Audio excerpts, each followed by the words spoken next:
été terminé en 1687. En somme, fin 17e.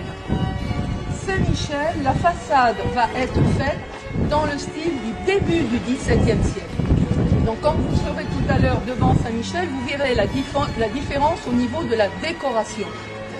Celle-ci va être beaucoup plus décorée. Les statues jouent un très grand rôle.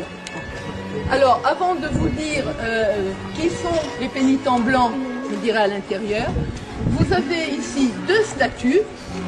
Une qui représente un paysan qui a sa bêche au pied. C'est donc une des communautés de Menton, des paysans, c'est Saint-Isidore. Et de l'autre côté, on a un évêque avec une proue de navire au pied. C'est Saint-Elme ou Saint-Érasme. Et c'est le patron des marins-pêcheurs. Or, à Menton, la seconde communauté, ce sont des pêcheurs. Hein, d'accord? Ou des marins. Bon. C'est une chapelle pour l'Immaculée Conception.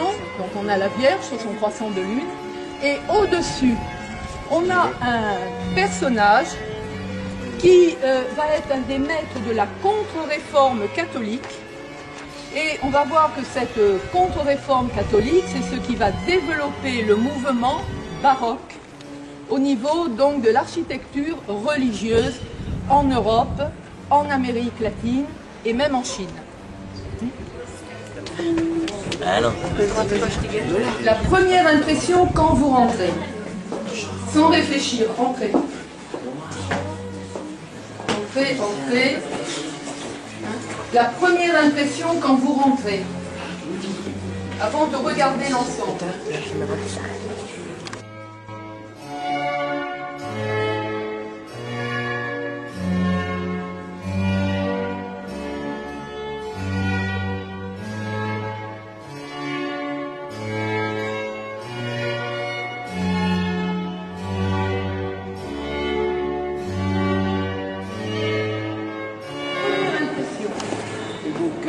Juste quand on rentre, surtout lorsqu'on vient de l'extérieur, on est au soleil, la toute première impression que l'on a, c'est qu'on rentre dans quelque chose qui est comment?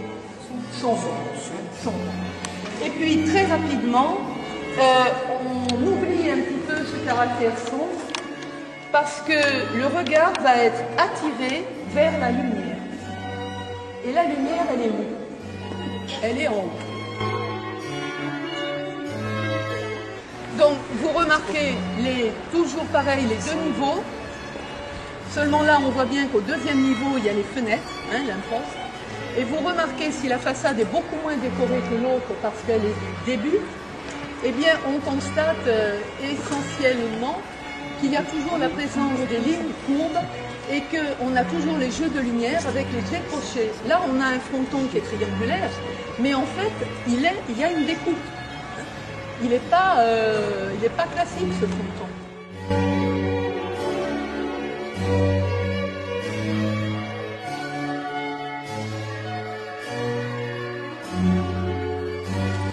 Le purgatoire, autrefois on apprenait ce que c'était le lieu où les âmes qui n'étaient pas assez pures pour aller au paradis purgeaient en quelque sorte leur peine sans aller finalement fatalement en enfer.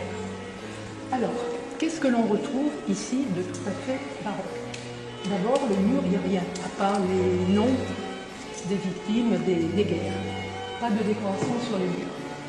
La décoration et la lumière, ça tenait dans la partie du plan d'hiver, on est d'accord.